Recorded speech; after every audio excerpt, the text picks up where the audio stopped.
प्रेरणा स्रोत के श्रोतागणों, आपका प्रेरणा स्रोत में बहुत बहुत स्वागत है।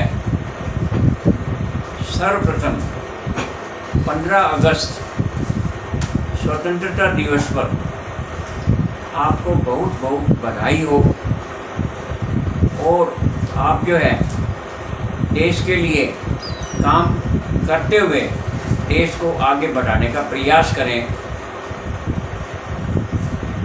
परंतु हम आज जिस चीज़ के बारे में वर्णन कर रहे हैं, जब हमारा देश आज़ाद हुआ तो आज़ादी के साथ साथ देश का विभाजन भी हो गया। और ये जो देश का विभाजन हुआ 14 अगस्त 1947 को पाकिस्तान बन गया और 15 अगस्त 1947 को भारत आज़ाद हुआ। उस समय पंडित जवाहरलाल नेहरू ने सभी को बधाई दी और ये भी कहा कि आप लोगों की अब जिम्मेदारी बढ़ गई है और आपने देश के लिए बहुत कुछ करना है, तभी हमारा देश आज़ाद होगा, वास्तव में आज़ाद होगा। तो इसलिए हमारी जिम्मेदारी बढ़ गई है। हमारे कर्तव्य को, देशभक्ति को हमें निभाना होगा, तभी हम आगे बढ़ सकेंगे। जैसे वर्तमान में आप देख रहे हैं कि बांग्लादेश में क्रांति हुई, बांग्लादेश में विद्रोह हुआ, क्रांति नहीं कह सकते, इसको विद्रोह हुआ और उसके वहाँ के प्रधानमंत्री को देश छोड़ना पड़ा और वहाँ पर हिंदुओं पर इतने बड़े भारी अत्याचार हो रहे हैं। तो यही जो अत्याचार हैं हमें 1947 की याद दिला रहे हैं, जबकि हिंदुओं को पाकिस्तान छोड़ना पड़ा था और भारत के विभाजन की जो त्रासदी थी, विभीषिका थी, वो इतनी खतरनाक थी जिसका कोई वर्णन नहीं किया जा सकता। तो प्रश्न ये उठता है कि ये विभाजन हुआ क्यों? जब अंग्रेजों ने यहाँ पर अंग्रेज लोग आए थे और अंग्रेजों ने भारत पर कब्जा किया था, तो भारत कई प्रांतों में बटा हुआ था, अलग अलग राज्यों में बटा हुआ था और इस प्रकार धीरे धीरे करके अंग्रेजों ने सारे भारत पर कब्जा कर लिया। और 1857 में जो विद्रोह हुआ, जो स्वतंत्रता संग्राम के लिए क्रांति हुई, उसके बाद क्योंकि ईस्ट इंडिया कंपनी ने भारत पर कब्जा किया था। ईस्ट इंडिया कंपनी क्या, एक व्यापार वाली कंपनी थी और इस प्रकार से 1857 के बाद भारतीय तो हार गए और इंग्लैंड वाले जीत गए, क्योंकि उनके पास अनेक आधुनिक हथियार थे और हम जो है, चाहे वो राजा लोग थे चाहे कोई भी थे, एक उद्देश्य से नहीं लड़ रहे थे और हमारे पास हथियार भी पुराने हथियार थे। इस प्रकार से क्रांति जो थी वो हम जो 1857 में जीत नहीं सके और राज्य जो है ईस्ट इंडिया कंपनी से इंग्लैंड की महारानी के अंडर में राज हो गया। इंग्लैंड की महारानी ने ये अच्छी तरह से सोच लिया कि जब तक हम भारतवासियों के लिए कुछ करेंगे नहीं, तब तक हम वहाँ पर राज्य नहीं कर सकते। उन्होंने अनेक प्रकार के सुधार भी किए, कांग्रेस की स्थापना की जिससे कि कुछ सुधार हो सके। तो इस प्रकार से कई बातें की। तो द्वितीय विश्व युद्ध के बाद, द्वितीय जब विश्व युद्ध हुआ, द्वितीय विश्व युद्ध में क्या हुआ कि हमने जो है, अंग्रेज लोग चाहते थे कि भारत की फौज अंग्रेजों की तरफ से लड़े, क्योंकि प्रथम विश्व युद्ध में भारत की फौज अंग्रेजों की तरफ से लड़ी थी और इंग्लैंड की फौज जीत भी गई थी। और जीतने के बाद जब उन्होंने ऐसा काला कानून पास किया, रोल टैक्स जैसा काला कानून पास किया, बजाय सुधार करने के उल्टा बिना किसी के वारंट के और गिरफ्तार कर लेना, जलियांवाला कांड हुआ। ये सारी बातें पिछली दोहरा रहे हैं आपको। और उसके बाद जो था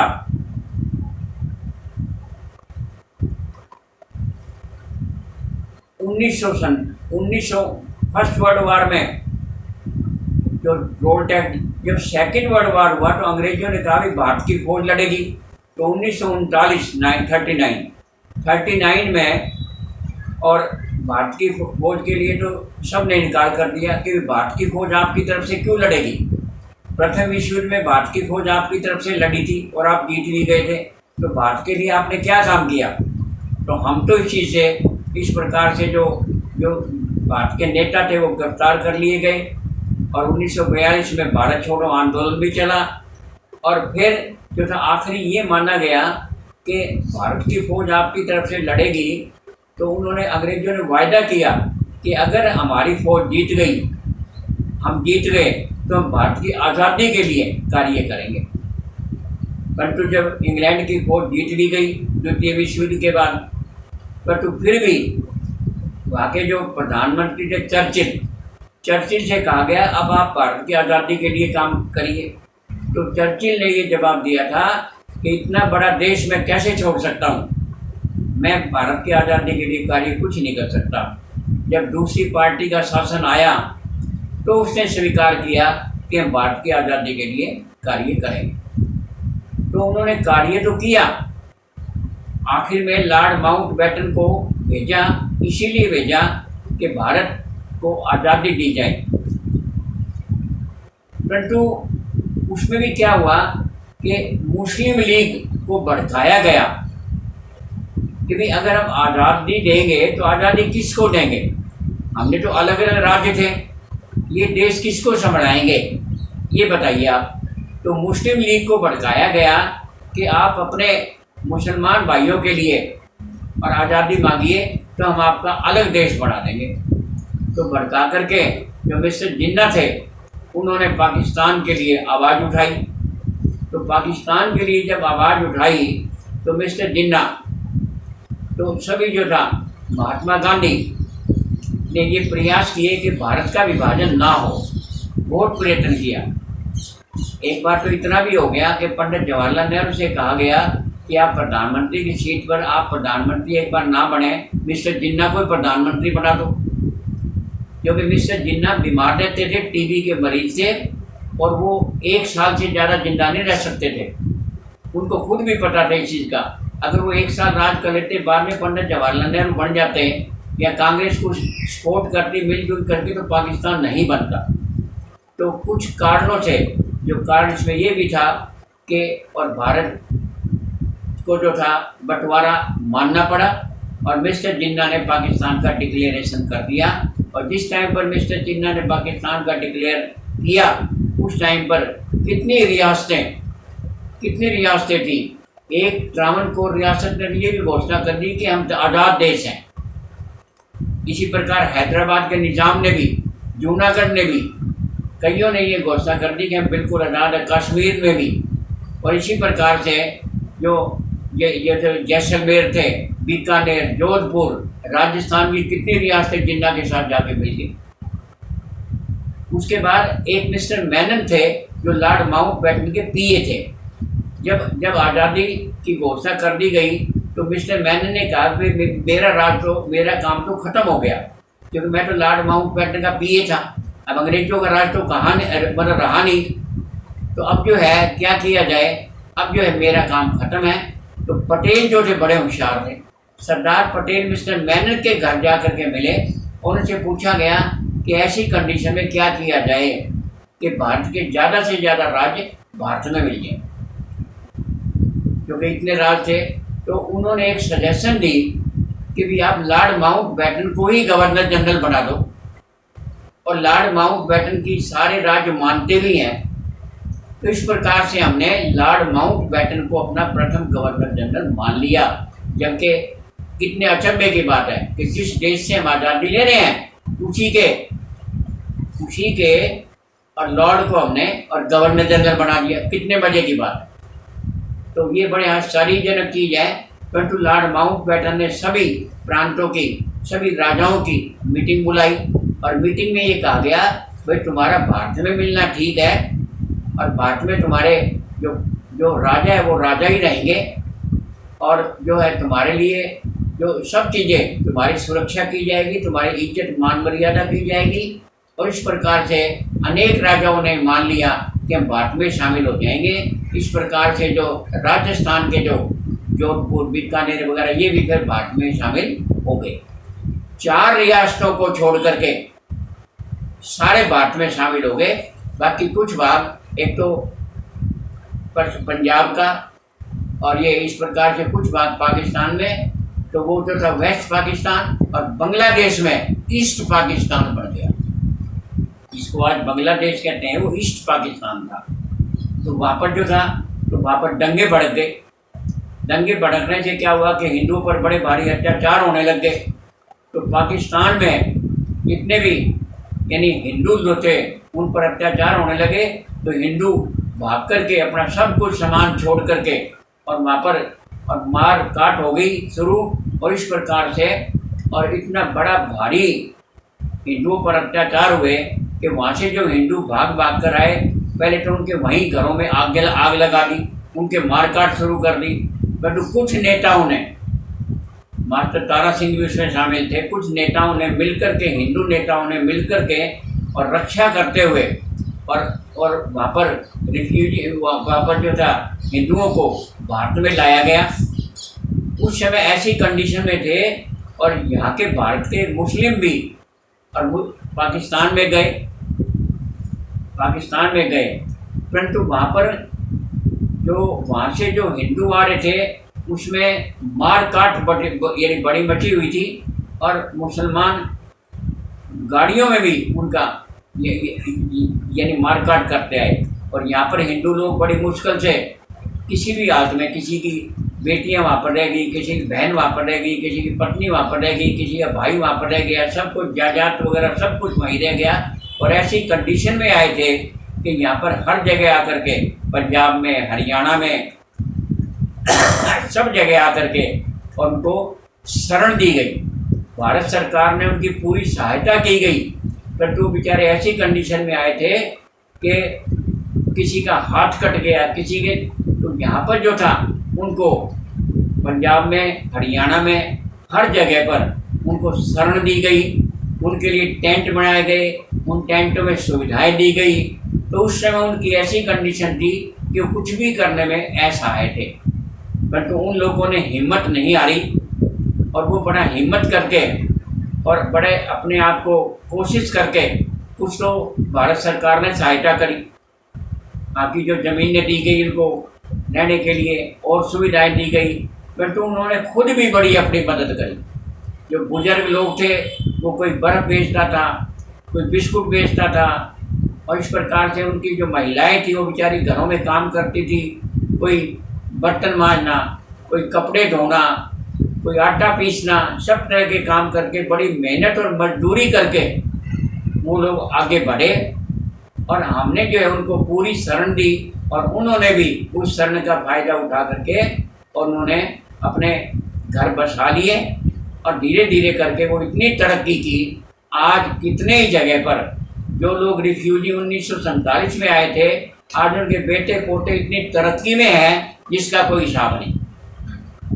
तब आप इससे अंदाज़ा लगा सकते हो कि जो भारत का जो विभाजन था वो कितनी बड़ी विभीषिका थी और हिंदुओं पर अत्याचार थे, कितने बड़े जो थे त्रासदी थी, उसको किस प्रकार से हमने झेला और किस प्रकार से सहायता करके आज वही जो रिफ्यूजी जो है इतनी तरक्की कर रहे हैं जिसका कोई हिसाब नहीं। तो आज बांग्लादेश के अंदर जो स्थिति है हमें उसको भी मुकाबला करना पड़ेगा और हिंदुओं की किसी तरह से रक्षा करनी पड़ेगी। क्योंकि हिंदू लोग यहाँ पर भारत में आना चाहते हैं, परंतु अब हर एक को तो इतने देर से नहीं, क्योंकि कोई भी देश अगर आज़ाद होता है या कोई भी देश नया बनता है तो उसकी पब्लिक की बदली नहीं होती, कभी भी पब्लिक वही रहती है। तो जो वहाँ की पब्लिक है उसकी सरकार, उस देश की सरकार का ये कर्तव्य है कि वो अपनी पब्लिक की रक्षा करे, चाहे वो हिंदू हो, चाहे मुसलमान हो, चाहे सिख हो, चाहे ईसाई हो। 47 में सिखों पर भी बड़े भारी अत्याचार हुए थे। इस प्रकार से जो विभीषिका थी आज हम कभी भुला नहीं सकते। और आज जो बांग्लादेश की जो स्थिति चली हुई है वो सारी बातें आज हमें पूरी तरह से याद आ गई हैं। और ऐसी कांड और बांग्लादेश में ना हो, बांग्लादेश में हिंदुओं पर अत्याचार बंद किए जाएं, ऐसा हमारी सरकार भी करे और यूएनओ का भी फर्ज है वो भी देखभाल करे, और वहाँ की सरकार का भी फर्ज है कि हिंदुओं पर अत्याचार रोके जाएं। तो इस प्रकार से क्यों कि मानवता के प्रति एक बहुत बड़ा भारी अत्याचार है। अब स्थिति आप देख लीजिए, पाकिस्तान में हिंदुओं की आबादी काफ़ी थी, अब वो बिल्कुल कम होकर रह गई है। इसी प्रकार बांग्लादेश में भी हिंदुओं की आबादी बहुत थी, अब वो कम होकर रह गई है। यहाँ तक कि महात्मा गांधी जी 15 अगस्त 1947 को महात्मा गांधी जी इंडिया में नहीं थे बल्कि वो बांग्लादेश में, और हिंदू जो मुसलमानों पर रक्षा कर रहे थे, हिंदू जो मुसलमानों पर रक्षा कर रहे थे, भाई मुसलमानों पर हमला ना करे, महात्मा गांधी उनको रोक रहे थे कि हिंदू लोग मुसलमानों पर अत्याचार ना करें। तो महात्मा गांधी जो इतना कर रहे थे वो हिंदू लोग, तो मुसलमान जो अत्याचार करते थे उनको रोकने वाला कौन था?